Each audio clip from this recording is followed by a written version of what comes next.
ओम शांति। 19 अगस्त की बाबा की मुरली। मीठे बच्चे, ज्ञान की धारणा करते रहो तो अंत में तुम बाप समान बन जाएंगे।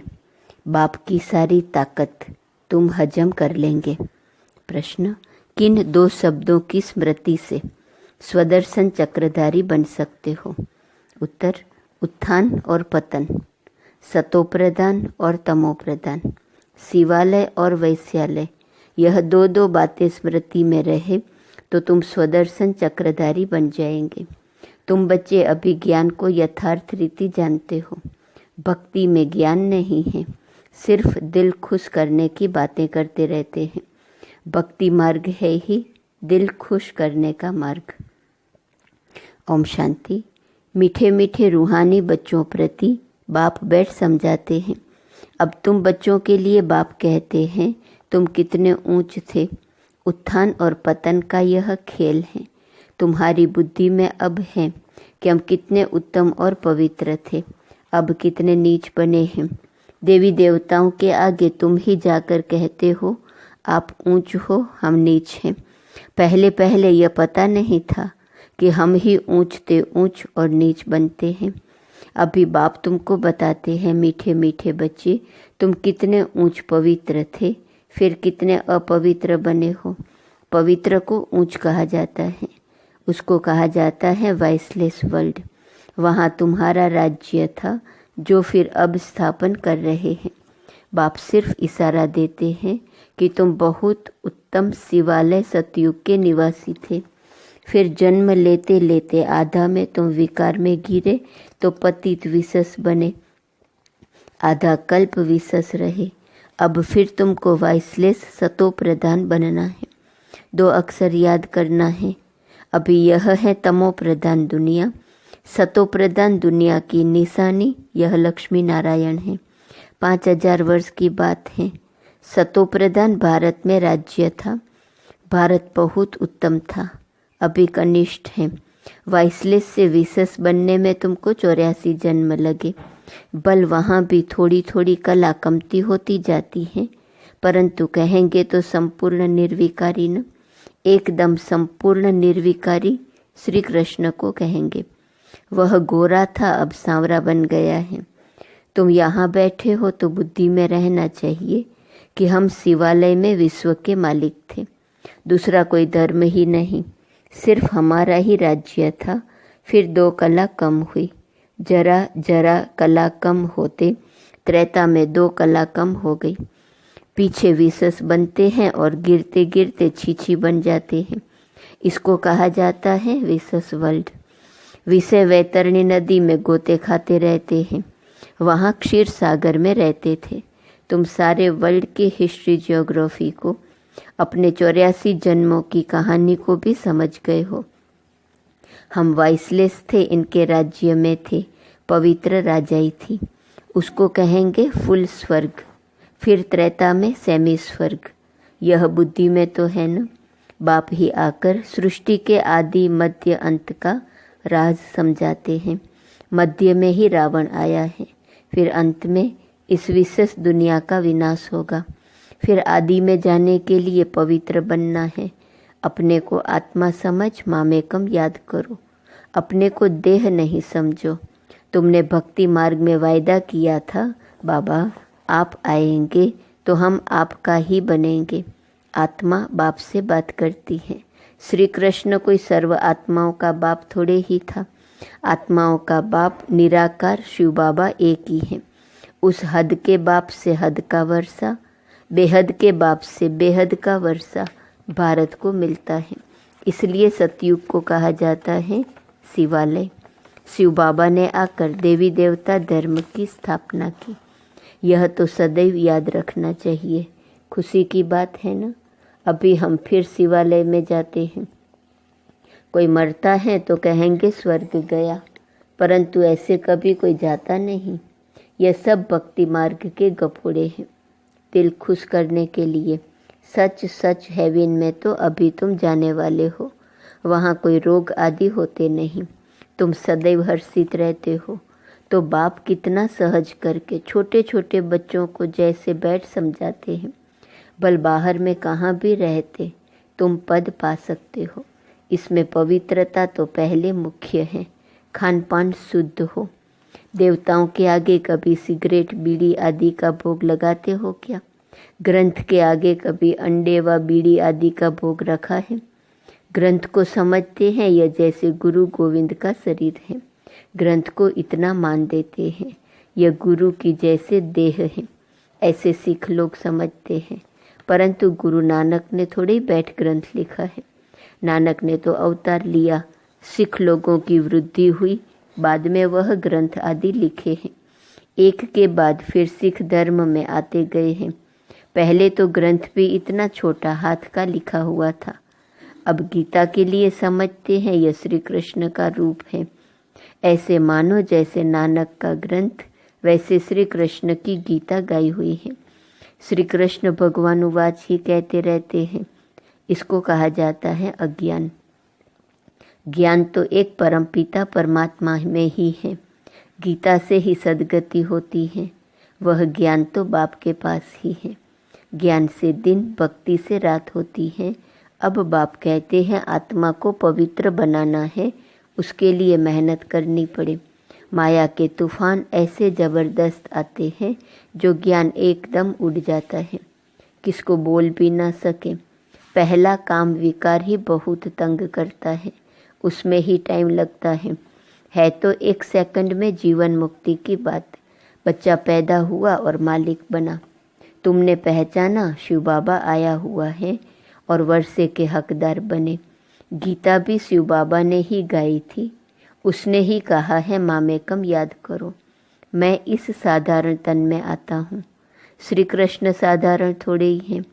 वह तो जन्म लेते हैं तो जैसे बिजली चमक जाती है, बहुत प्रभाव पड़ता है। इसलिए श्री कृष्ण का अब तक भी गायन करते हैं। बाकी शास्त्र आदि सब भक्ति मार्ग के हैं। इंग्लिश में फिलोसॉफी कह देते हैं। स्पिरिचुअल नॉलेज तो स्पिरिचुअल फादर ही दे सकते हैं। खुद कहते हैं मैं तुम्हारा स्पिरिचुअल फादर हूँ, ज्ञान का सागर हूँ। तुम बच्चे भी बाप से सीख रहे हो, ज्ञान को धारण कर रहे हो। फिर पिछाड़ी में बाप मिसल बन जाएंगे। सारा मदार धारणा पर है। फिर वह ताकत आ जाएंगी बाप की याद से। याद को जौहर कहा जाता है। तलवारों में भी फर्क तो होता है ना। वही तलवार 100 रुपये वाली भी होती है, वही तलवार 3-4 हज़ार की भी होती है। बाबा तो अनुभवी है ना। तलवार का बहुत मान होता है। गुरु गोविंद सिंह की तलवार का कितना मान है। तो तुम बच्चों में भी योग का बल चाहिए, तो ज्ञान तलवार में जौहर चाहिए। जौहर आने से फिर जल्दी समझेंगे। ड्रामा अनुसार तुम मेहनत करते रहते हो। जितना जितना बाप को याद करेंगे, याद से ही पाप कटेंगे। पतित पावन बाप ही युक्ति बता रहे हैं। फिर कल्प बाद भी ऐसे ही आकर तुमको ज्ञान देंगे। इनको भी सब त्याग करा के ऐसे ही अपना रथ बनाएंगे। तुम बच्चों को वहाँ कितनी कशिश हुई, कैसे सब भागे। बाप में कशिश है ना। अभी तुमको भी ऐसा संपूर्ण बनना है। नंबरवार ही बनेंगे। यह राजधानी स्थापन होती है। सृष्टि चक्र को तो समझ लिया है। सतयुग आदि से कलयुग अंत तक। अभी है संगम युग। बाप को भी जरूर आना पड़े पावन बनाने। पावन अर्थात सतो प्रदान। फिर खाद पड़ती गई। अब वह खाद निकले कैसे। आत्मा सच्ची होती है तो जेवर भी सच्चा अर्थात गोरा शरीर होता है। आत्मा झूठी बनती है तो शरीर भी पतित होता है। ज्ञान के पहले तो यह भी नमन वंदन करते थे। लक्ष्मी नारायण का बड़ा चित्र ऑयल पेंट का गद्दी पर लगा रहता था। उनको ही बहुत प्यार से याद करते थे और कोई की याद नहीं। बाहर और तरफ ख्यालात जाता था तो अपने को चमाट मारते थे। मन भागता क्यों है, दर्शन क्यों नहीं मिलता है। भक्ति में था न। फिर जब विष्णु का दर्शन हुआ तो भी कोई नारायण थोड़े ही हो गया। पुरुषार्थ तो जरूर करना होता है। एम ऑब्जेक्ट तो सामने खड़ी है। यह चैतन्य में थे जिनका जड़ चित्र बनाया है। बाप आया है पावन बनाने, नर से नारायण बनाते हैं।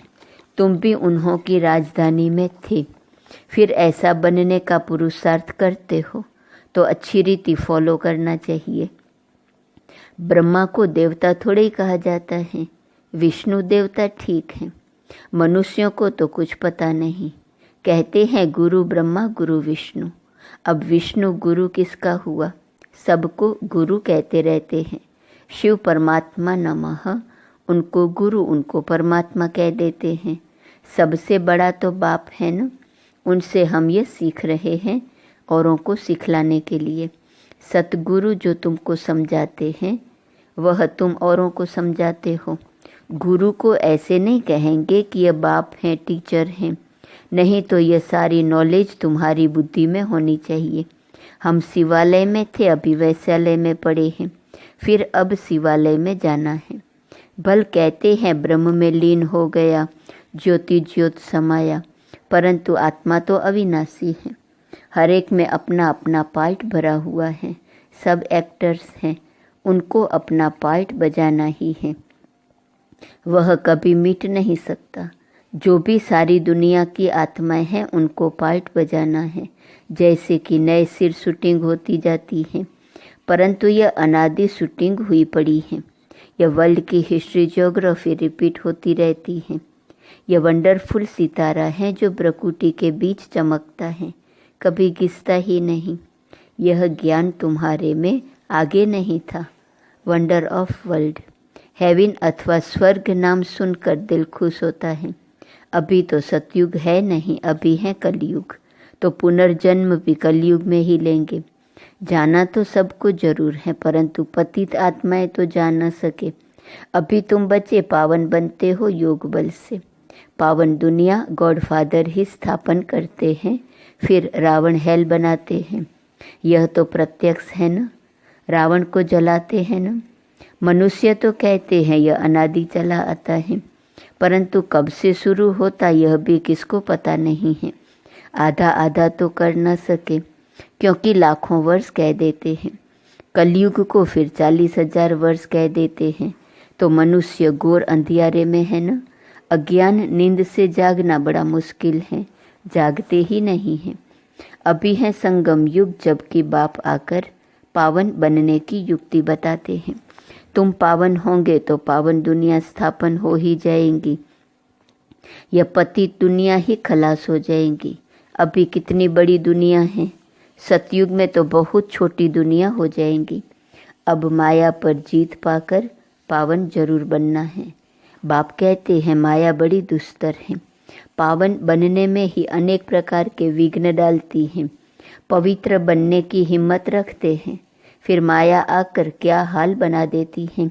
गुस्सा लगाकर गिरा देती है, की कमाई खत्म कर देती है, फिर बहुत मेहनत करनी पड़ती है। कोई तो गिरते हैं फिर मुंह भी नहीं दिखाते हैं, फिर इतना ऊंच पद पा ना सके।